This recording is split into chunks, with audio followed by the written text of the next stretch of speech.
Hello, everyone. Really great to be here with all of you to talk about the power of storytelling. So as a quick introduction, really, I'm working for Lightful. Lightful is a technology company for social good and also a B Corp. And we're working with charities, foundations, community organizations to support them in any really technology requests. And as Lorna said, I'm the digital engagement manager at Lightful, so doing trainings, webinars on all things digital, communication and storytelling. And I'm also running the Reclaim Social Community. So today we're going to talk about storytelling, starting with the theory, really, what makes a good story, how to craft your own story, looking at some ideas, and how to look at more specifically on storytelling for funding. We'll explore some more ideas in terms of the different types of stories to tell, the things to consider when you're creating a story for funding, and also look at some examples. And of course, we'll have some time for Q&A in the end. So feel free to add any questions at the chat and we'll make sure we address them right after the session. So first of all, it would be good to start with a poll just to get an idea of where everyone is. Should be able to see that on your screen soon. So 2 questions. Which channels are you using to share your story? Just to get an understanding really of your favorite channels, if you use any of them. And the second question, how comfortable are you in sharing your organization's story?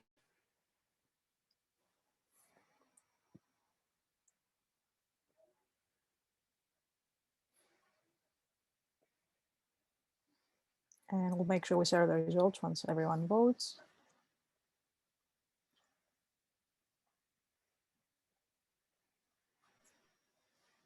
Just have a few more votes to come in.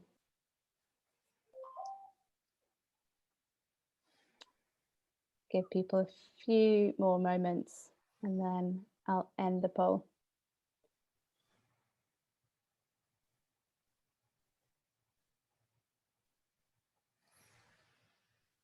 Okay. So in terms of the channels, Facebook is first. Almost all of you have used Facebook to share your story. Then we have Instagram, we have email. Some of you said the website. So it's really nice to see a couple of you on direct mail.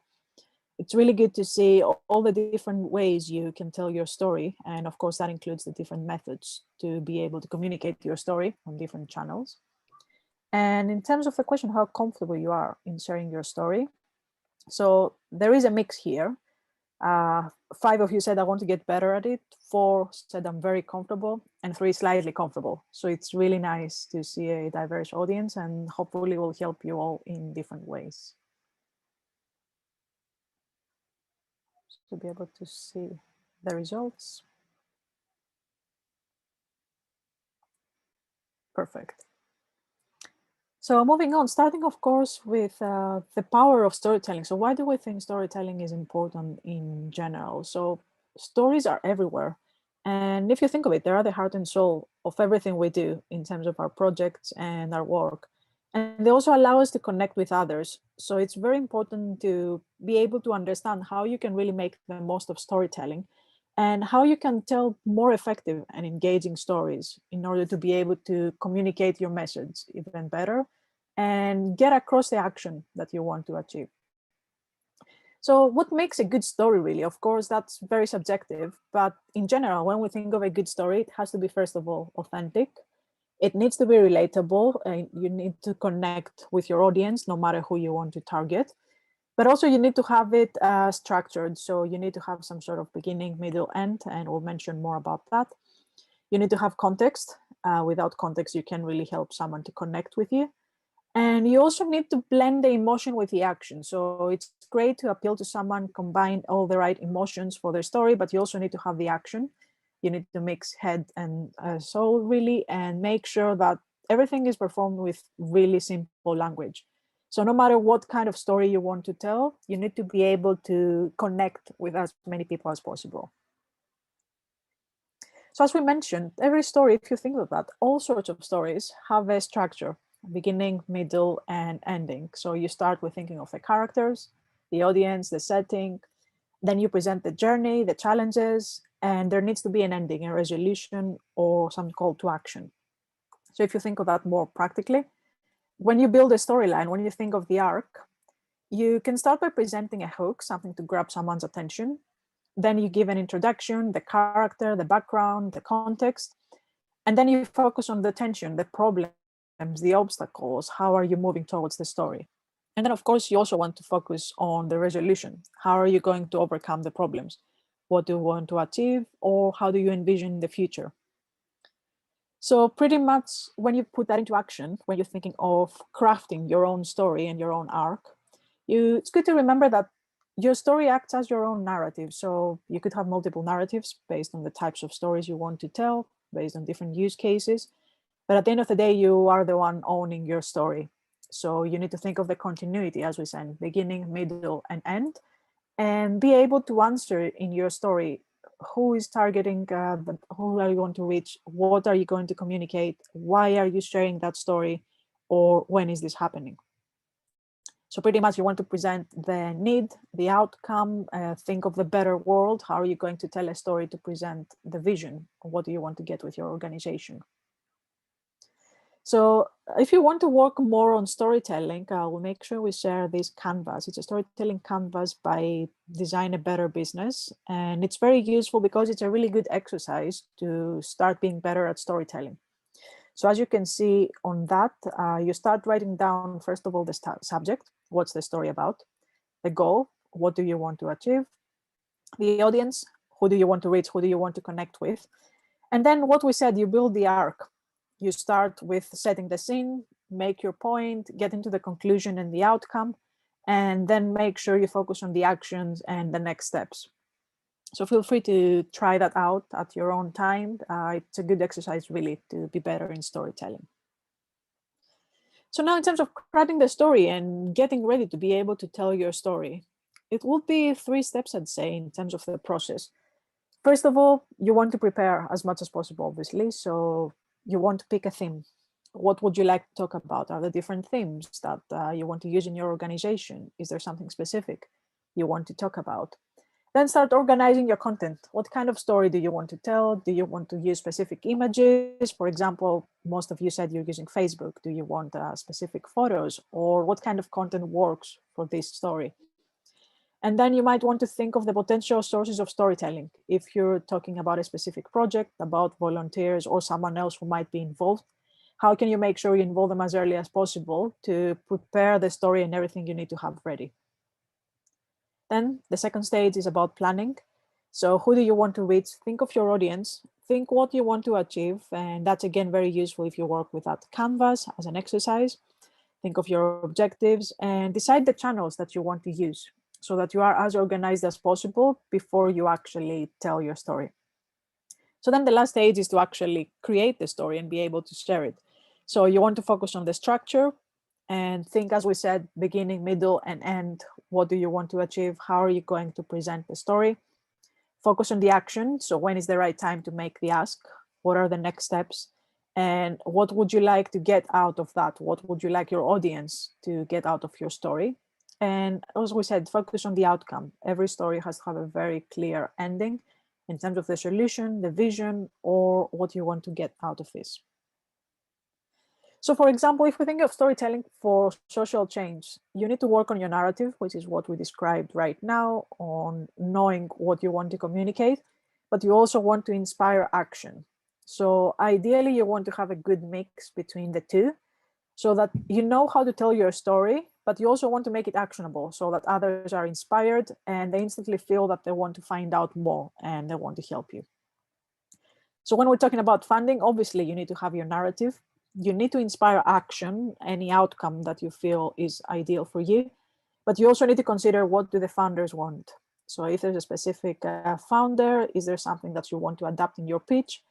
If you're submitting a general pitch, how does that make it more appealing really for any founder in a specific field? And what do you really need to consider when you're thinking specifically on storytelling for funding? So in that case, there are 3 questions to consider when you create stories for storytelling for funding. First of all, it's good to think, why is your work important? So before you talk about your story, you want to be able to present your mission, to know that you're the one who knows better than anyone else your mission and what your organization is working on. You want to be able to present your work through storytelling. So think again of the narrative. How are you going to have a beginning, a middle, and an end to present your work to others? And then you want to use your narrative to make your story come to life, to make it more appealing. And think how, again, you want to engage others to make it convincing enough to want to find out more. This is the first step. Then the second step, you want to obviously think of the audience that you want to target. So what do people in your community need? That's part of the story. And you want to present those you are helping. So this is very important part of the project, obviously, when it comes to storytelling for funding. It's good to make it personal, to focus on more examples, add more details, and try to show in more detail, really, as much as possible. How do you envision your project? What would you like to achieve? And how are you really thinking going from one step to another? And this is, again, the third step, thinking of the problem. And you also need to have the solution. So you want to make it easy for your founders to know how you're making a difference.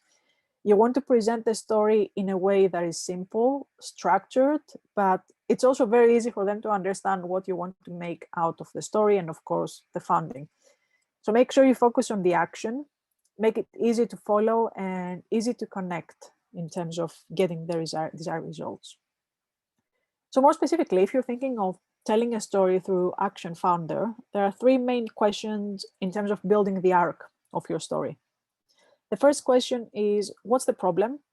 This is the part where you describe more of the situation, where you are right now, and then you're presenting the solution.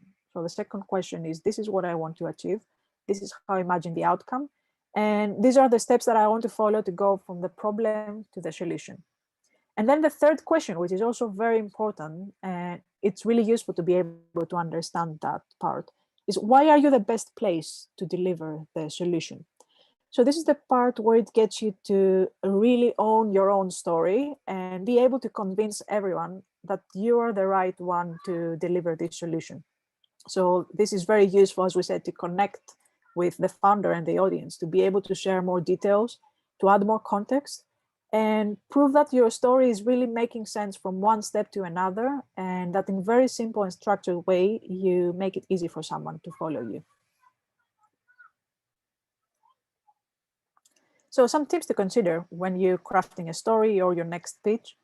Make sure that your story is actionable and comprehensive. As we said, making sure you move from one step to another in a very easy and smooth way.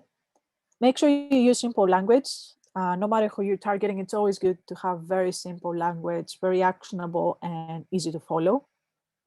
Always present the problem you're trying to solve. So make sure you focus on the problem and then you present the outcome. Think how you can organize your stories later on. For example, you wrote a pitch right now. It might have been for a specific founder or a general one. It's good to keep them organized for future use. Instead of starting a pitch from scratch next time, let's say in a few months' time or even in a year, it's good to have a starting point. So organize them all. It might be a document, a folder, everything that you've written down, different stories, and adapt them accordingly. So you can review them anytime that you want. If you had progress on your project, or if there was a change, it's good to have a starting point. And then obviously, when we're talking about funding, it's good to focus on what the funder wants to see. You want to be able to be convincing with your story that you are the right person to pretty much take on the problem and tackle the solution. So when we're thinking of storytelling, and that's why we asked earlier about different channels, thinking beyond the funding in general, your stories can be part of different channels. And of course, every channel has different needs and different formats and different types of content to tell your story. Obviously, the first option would be your website. If you have a site to present your story, your mission, it's a great way to add more details about your organization, how you've started, how the project is continuing, and how someone can really find out more about you. So this is also an easy way to connect that with action, how they can support you, how they can follow you on social media, or just connect with you in different ways. So if someone finds you on social media, then the storytelling is different. It's more creative. It's probably more visual. You have more videos, more photos. And of course, it's important when we're talking about social media. For example, Instagram is different than Twitter. The one is more visual, the other one is more short form content. So different channels have different types of content and different audiences. So in that case, the story could be different based on the one you're presenting on your website. And you could still have the same starting point, but you can still adjust it based on the channel that you're using. Then some of you mentioned that you're using email and newsletters in a sense of telling a story, and you can share updates if you want to use email. You can keep your audience up to date, your volunteers, those who support your project. And it's also a great way to inspire action. It's probably easier with email than social media to get someone, once they open the email, to pay more attention. So you can add longer content, you can direct them to your website, or just get them to read more about you. So it could be long form content, or it could just be a short story to share some updates from you. And then video is also really important and a really great way to tell your story. Most of the time when we're talking about storytelling, we just assume it's in written form, especially when we want to create a pitch. But actually, it's a really great way to think of video pitches and actually short form content, because it's a really great way for someone to get your project to come to life. So for example, on Action Founder, you can just submit a written pitch, but you can also submit a video. So in 60 seconds or 90 seconds, you can just present a story that could be more convincing than spending hours, for example, writing an actual pitch. So that makes it more important to be able to tell a story, because obviously if you want to use 90 seconds to tell your story and convince the founders, then you want to really focus on the structure. You want to have a very practical and actionable story, but it makes it also easier to connect with others.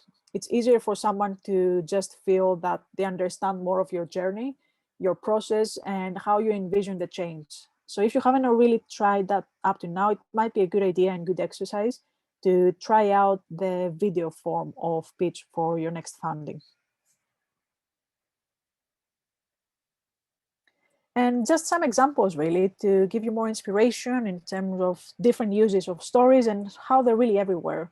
So storytelling on social media is very common. And I really like the option of being able to tell a story in many different posts. So it's not necessarily just one post and you're done with the story. You can have many different posts in a sense that you have the continuity and someone can just follow your profile and find out more different stories in multiple posts. This is an example of sharing a behind the scenes story. So it's really common to share stories from your team, your volunteers, how you're working on a project. You might want to share updates. So this is a great way to tell a story because it really helps you to connect with your audience. It gives them an idea of your project, on how you're working, and it's also a good reminder for them to know what you're working on and what you've achieved up to now. This is an example of sharing stories of impact, and that's obviously very important to be able to combine storytelling with impact.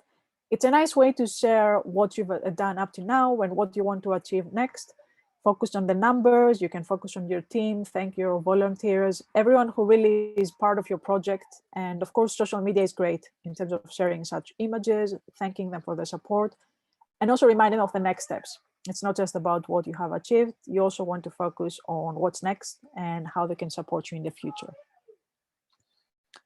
And something that we also hear quite a lot in terms of storytelling training, there are many cases when you have to tackle sensitive topics based on different causes that you're working on. It's not always easy to just highlight the beneficiaries, really. So when we're talking about sensitive topics, there is the challenge that you have more limited ways of tell a story, but that doesn't necessarily mean that you can't tell a story. We've seen many cases of charities, well, might have been around homelessness, abuse issues in terms of like someone feeling scared to even talk. And in that case, you might want to play around with quotes, with illustrations. An example like this one, where you're just showing the back of someone instead of necessarily showing any faces or adding any names. But it's just a reminder that even on sensitive topics and really challenging causes, there's always a way to tell a story. You might need to be more creative, but it's still a way to be able to tell your story. And these are just a few more reminders in terms of being able to use emotions in your story, which are very important, but you also need to be able to direct to some action. So if you want to tell a story through video, as we've said, it's great to be able to share the right emotions, to connect with your audience, but you also need to have some sort of action in the end. You don't want to just having someone to appreciate your story and then just lose interest. They need to connect enough to be able to follow the next steps. It could be on visiting your website, on following you on social media, or any sort of action that you feel it's important for the next steps. And then the last bit for today, just in general, when we're talking about storytelling, it's important to start thinking that stories are actually everywhere. It's more about cultivating a storytelling mindset, if it's just with you or anyone else in your team and everyone working with you, and start thinking, how can you plan, collect, and organize them? So for example, in terms of planning, you might want to think, is there a potential story coming up? Could I find an opportunity within my team to get new stories to share? Or how can I get the volunteers or anyone working with me, any partners, to tell their own story, their own point of view, and try to collect all of them. You can use a document, a folder, just collecting all the different materials you might have. It could be a testimonial. It could be someone working with you and sharing more about the project. So get all those collected in one place, and that really saves you time in the future when you want to talk about something specific. So then when you organize them, you might also think of the materials, any themes, any way that you can just keep them all handy for the next time you want to use the story. It could be for funding, could be for your social media channels, or even your website. So definitely helps to save time and organize your stories as much as possible. So that was pretty much the quick introduction really to storytelling and just some ideas for storytelling for funding. And feel free to ask any questions you might have, either for me or the Action Founder team. I think there was something in the chat that came in from Brenda. Brenda, would you like to come off mute and ask? Sorry, putting you on the spot there. Yeah, when you fill out an application form for funding, there are lots of boxes that you've got to fill out. Whereabouts in that application could you present a story? Because that's what I feel it should be presented in an application form, in a story-like way would be brilliant. But there doesn't appear to be any facility on those particular documents to be able to present it. So the story could be part, for example, the part where you talk about your mission, how you've started, or how you envision your project to continue. It doesn't have to be a specific field when you just present the story. I think it's more about the idea that when you're making a case for funding, for example, it doesn't have to be a very predictable, boring, dry text, which is sometimes the case with grant writing. It's just thinking more creatively. How can I convince them through a story instead of just presenting 1, 2, 3, to take them on a journey? Yeah, I do find 1, 2, 3 is very, very repetitive. So, yes, exactly. Yeah. Of course, it depends on the case. Sometimes someone might just appreciate 1, 2, 3 because it really works. But if there is a place where you feel that actually I feel it would be easier to connect with them and get them to understand what my project is about or what my vision is. So in the vision, for example, you could share more about a specific example. Or I think this would help because this is the journey that you're taking them on a story. As we said, building the arc. This is the problem, this is the solution, and this is why I feel I'm the right one to overcome it. So it doesn't have to be a very different and very creative story. It's more about having the structure to be able to convince them and get them to understand that you're following some steps. Thank you. You're welcome.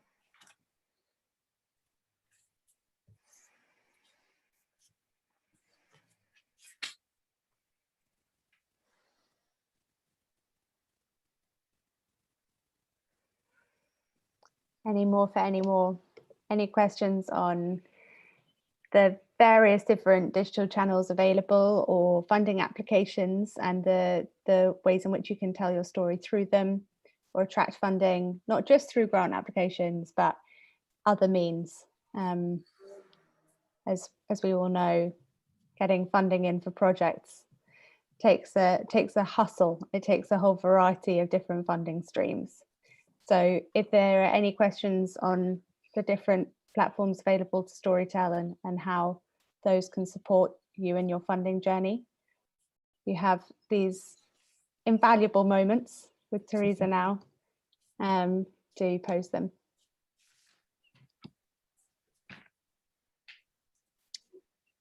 I think what I've noticed from my own experience, usually with storytelling, and when you try to organize your content in these cases, is the more organized you are, which is always very challenging, of course, to remember that, is the easier it becomes afterwards. Because obviously, once you feel more, create more pitches, you get more grants, then it becomes challenging to start from scratch. So it's always good to start, organize yourself as much as possible. Keep different stories, different things about your organization in one place. Absolutely, and great to see from Jojo there that it's really useful to link the resolution with the action, and really great to have that pointed out. Yeah, we tend to forget that, but if you think of that, even when we read stories on our own and content, when you actually have the resolution in the end, the outcome, it always makes more sense for you. So instantly when you read that or you watch a video, you realize that they really know what they're talking about. They imagined the outcome and they have a clear structure. Yeah, for sure. There's a good point from Sarah in here about how much harder it is to write succinctly on that. I think that's brilliant. Yeah, it is very hard. That definitely makes it challenging. It's not easy, and I always have that struggle on the limit of words. It calls for even more structure and organization, right, Teresa? Well, you can tell a very long story in that case, but you still need to remember to cover the resolution. Brilliant. Well, if you have any other questions that come up, then do let us know by email. We're happy to answer at hello@actionfunder.org. And we'll be putting Teresa's social media handles into the follow-up email, so you can keep abreast of future workshops that Teresa will be running, and reach out to her there too. Thank you so much, Teresa. It's been really brilliant, info-packed half hour that was. And as we said at the start, we'll be sending around a recording of the session by email this week, latest next week. In there you'll get the recording, you'll get Teresa's social handles, contact details, and we'll be holding another Action Funder workshop next Tuesday, and that'll be all about the funder's language, speaking the funder's language, kind of jargon busting info to help you on your funding journey. So look out for details of that in the follow-up email, and you might even get a link in the chat from Kia, who is busy putting a lot of things into the chat there. You also have a link there to Action Funder. For those of you who haven't yet signed up, do go over there and do so. There are funds launching every week, and there are links there in the chat to the ones that have already launched in Bristol, London and Oxford, and in Brent Cross Town in London as well. They are live, so do head over there and have a look. And yeah, as I said, any other questions, hello@actionfunder.org. Thank you so much for joining us today, and I hope you're all heading out to a nice peaceful evening in the hot sunshine. I know that where I am, it's looking very blue sky out the window, and I'm looking forward to getting out there with a cool drink. So final thank you to Teresa, and thank you all for joining us. Thanks everyone. Thank you, Lorna. Thanks so much.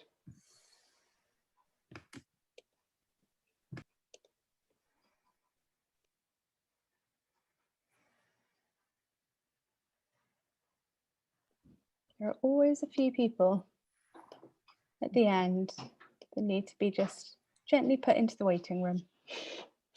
There we go. All right, thanks so much, Teresa. That was brilliant. Thanks a lot. It's nice. That was great. Really good. Thanks. How did you find it? It was good. Yeah, it felt pretty quick.